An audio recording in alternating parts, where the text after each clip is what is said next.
10,000 మంది ఉన్నారు సార్ ఈ నియోజకవర్గంలో. వాళ్ళందరికీ ఆయన లేకపోతే ఆయన ప్రతినిధి ఇక్కడ ఉన్నారు కదా సార్, ఆయనకి ఇద్దామంతే.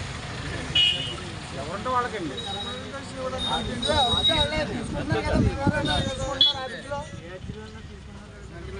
మరి మిగతా ఇవి తీసుకుంటున్నారు కదా మిగతా కమ్యూనిటీ దగ్గర వాళ్ళకి ఏం సార్? పవన్ కళ్యాణ్ గారు మమ్మల్ని అంటరాని వారిగా చూద్దాం అనుకుంటే మేము ఆయన దగ్గరికి వెళ్ళడానికి ఇష్టపడం. ఎందుకు సార్? ఆయనకి క్యాష్ కట్టే ఇష్టం లేకపోతే మేము వాళ్ళ దగ్గరికి వెళ్దాం.